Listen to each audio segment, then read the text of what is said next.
चलिए बच्चों, क्लास 6 हम लोग पढ़ रहे हैं। आपका नेक्स्ट टॉपिक है बच्चों कॉमेट्स। कॉमेट्स क्या होते हैं बच्चों, हम वो पढ़ेंगे। ठीक है, स्टार्ट करते हैं। क्या होते हैं comets? Comets are popularly known as a long-haired stars, not a stars, not a hairy। अब हम लोग बात करते हैं कॉमेट से बच्चों, जिसको हिंदी में पुच्छल तारा भी कहा जाता है। ऐसा स्टार जो कि हमें स्पेस में नजर आता है, जिसके पीछे बच्चों आप यहाँ पे एक पिक भी देख रहे हैं। ठीक है, ऐसा स्टार नजर आता है और जिसमें पीछे से उसकी टेल जैसी नजर आती है, शाइनी टेल नजर आती है, उसे हम कॉमेट्स कहते हैं। लेकिन ऐसे जो कॉमेट्स होते हैं बच्चों, ना तो वो स्टार है और ना ही उनके कोई टेल या कोई पूंछ होती है, ना कोई उनके हेयर्स होते हैं। ठीक है बच्चों, यहाँ पे हम लोग बात कर रहे हैं what are the comets popularly known as a long hair stars. पुच्छल तारा लॉन्ग हेयर स्टार्स के नाम से जाना जाता है। लेकिन बच्चों ना तो वो स्टार है, नॉट हेयरी, ना उसके ऊपर कोई हेयर्स होते हैं। क्या है कॉमेट? ठीक है, ये होते हैं comets of fuzzy patches of a light with a long tail. Fuzzy patches, patches का मतलब होता है बच्चों एक तरीके से पीसेस की तरह होते हैं। फजी यानी धुंधले कह सकते हैं, या आप एक ग्रुप में होते हैं। Fuzzy patches of a light with a long tail, ऐसे लाइट के जो टुकड़े होते हैं बच्चों, जिनके इस तरीके से पीछे लाइट का पीस है और जिसका रिफ्लेक्शन दूर तक नजर आ रहा है। इस तरीके के पीसेस होते हैं लाइट्स के, जो हमें आसमान में नजर आते हैं। अब ये क्या करते हैं? ये जो कॉमेट्स होते हैं बच्चों, ये सूरज के आसपास इलिप्टिकल ऑर्बिट में, इलिप्टिकल ऑर्बिट में मतलब एक तरीके से अंडाकार शेप में जो ऑर्बिट में जो है वो ये रिवॉल्व करते रहते हैं, घूमते रहते हैं। और जैसे ही बच्चों ये सूरज के नजदीक आते हैं, when they come to near the sun, या बिल्कुल सूरज के जब आसपास आते हैं, तो वो क्या करने लग जाते हैं बच्चों? शाइन करने लग जाते हैं, ग्लो करने लग जाते हैं। एंड डेवलप द टेल, जैसे ही वो सूरज के आसपास आते हैं बच्चों, इस तरीके से उसके अंदर लाइट हो जाती है और वो इस तरीके से उनकी टेल एक डेवलप हो जाती है, और इसीलिए वो हमें पुच्छल तारे या हेयरी स्टार्स की तरह नजर आते हैं। बात करें बच्चों, ऐसे बहुत सारे कॉमेट्स जो है वो नजर आते हैं, लेकिन तकरीबन 700 कॉमेट जो है उनको ऑब्जर्व किया गया है हमारे यूनिवर्स में। लेकिन बच्चों हेलिस कॉमेट जो है वो एक कॉमेट जो है, हेलिस का नेम है, हेलिस कॉमेट जो है जो हर 76 ईयर्स में बच्चों, हर 76 ईयर्स में अपीयर होता है रेगुलरली। 76 ईयर्स का जब एक राउंड खत्म हो जाता है, उसके बाद हर 76 साल में जो हेलिस कॉमेट है बच्चों, वो हमें स्पेस में नजर आता है। ठीक है बच्चों, तो ये तो पढ़ा था हमने कॉमेट्स के बारे में। अब हम बात करते हैं इंडियन एस्ट्रोनॉमी। क्या होता है एस्ट्रोनॉमी? एस्ट्रोनॉमी होता है बच्चों एक तरीके से ज्योतिष शास्त्र जिसको हम कह सकते हैं, या कि जो यूनिवर्स में जितने भी यूनिवर्सल बॉडी जो है, हेवनली बॉडीज हैं, उनके बारे में जानना वो एस्ट्रोनॉमी कहलाता है। और जो लोग स्पेस में ट्रैवल करते हैं बच्चों, उन्हें हम एस्ट्रोनॉमर्स कहते हैं। एक एस्ट्रोनॉमर का एग्जांपल हमने पढ़ा है, जैसे नील आर्मस्ट्रॉन्ग थे, कल्पना चावला थी, ये सब एस्ट्रोनॉमर्स हैं बच्चों जो स्पेस में ट्रैवल करते हैं, वो एस्ट्रोनॉमर्स कहलाते हैं। एस्ट्रोनॉमी क्या है? Astronomy is a branch of science which deals with the heavenly bodies। एक साइंस की, एक विज्ञान की ही शाखा है। लेकिन वो जैसे विज्ञान बच्चों किस में डील करता है? विज्ञान नई नई खोजें करता है, नई नई चीजें बनाता है। इसी तरीके से एस्ट्रोनॉमी जो है वो भी एक साइंस है, लेकिन वो किस में डील करती है? किसको, किन चीजों के ऊपर ऑब्जर्वेशन करती है, किन चीजों के बारे में जानकारी इकट्ठी करती है?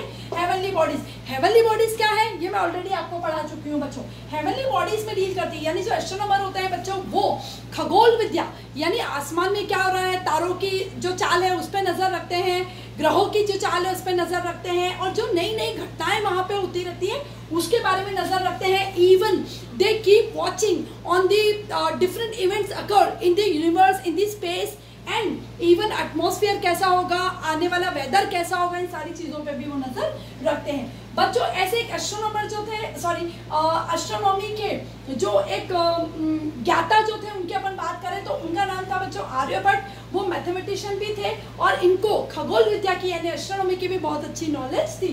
तो आर्यभट्ट के समय में बच्चों भारत ने बहुत डेवलप किया, एस्ट्रोनॉमी की जो ब्रांच थी उसमें बहुत डेवलप किया, मैथमेटिक्स में बहुत डेवलप किया, और एस्ट्रोनॉमी ब्रांच जो थी उसमें भी एक बूस्ट आया।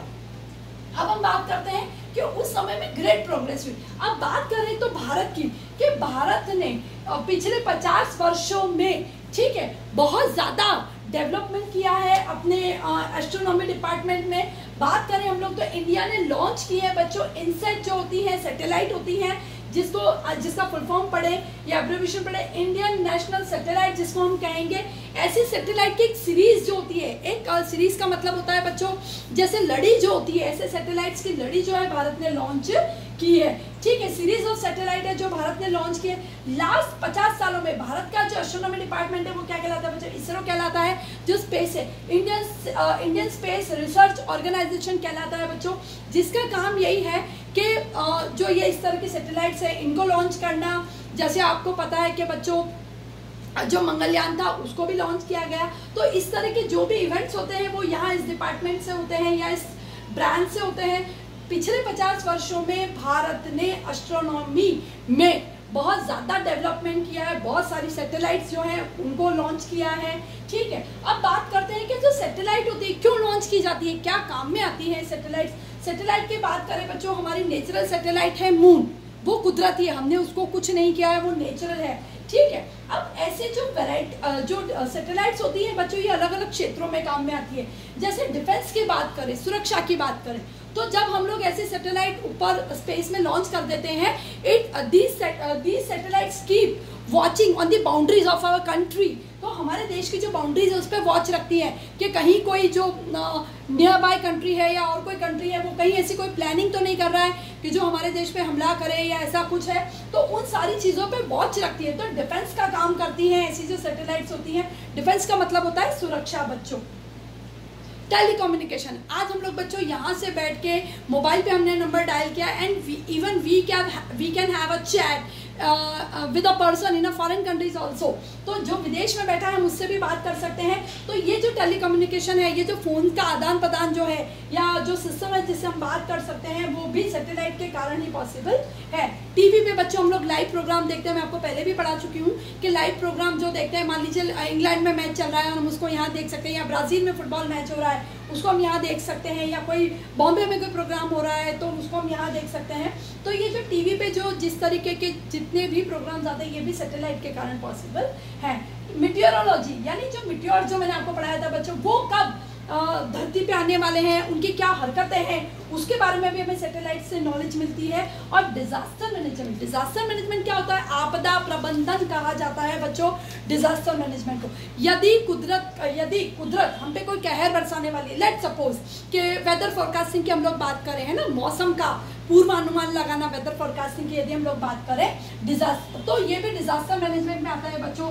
जैसे कि मान लो हमें पता चले कि भूकंप आने वाला है, या मान लो हमें पता चले कि आसमान में बादल जो हैं वो बहुत ज़्यादा ज़ोर से बरसने वाले हैं या हेलस्टॉर्म होने वाला है। तो इस तरीके के सारे डिजास्टर मैनेजमेंट में भी जो ये सैटेलाइट्स होती हैं बच्चों, ये बहुत हेल्पफुल होती हैं। और आज की लाइफ की यदि हम लोग बात करें तो we can't have a this much easier life without the satellite. तो सैटेलाइट के बिना हमारा जीवन सरलता से अब नहीं चल सकता, तो बहुत ज़रूरी है बच्चों।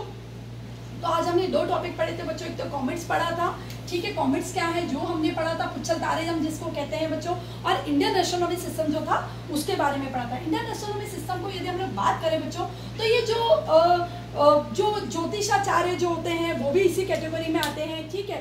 और इसके अलावा जो वेदों से जो नॉलेज हमें मिलती है, या जिसको वेदांग कहते हैं या ज्योतिषा जो कहते हैं, वो भी इससे रिलेटेड है। वो भी क्या करते हैं बच्चों, तारों की या ग्रहों की स्थिति देख के हमारे जीवन पे उसके पड़ने वाले असरों के बारे में बताते हैं। तो ये भी इसी से जुड़ा हुआ है बच्चों। तो आज हमने 2 टॉपिक पढ़े हैं, एक तो कॉमेट्स पढ़ा है, एक इंडियन एस्ट्रोनॉमी पढ़ा है। आई होप आपको बहुत अच्छा लगा होगा जो हमने ये आज नॉलेज ली है, एंड मेक श्योर कि आप इसको रिवाइज करें और अच्छे से समझें। Thank you very much.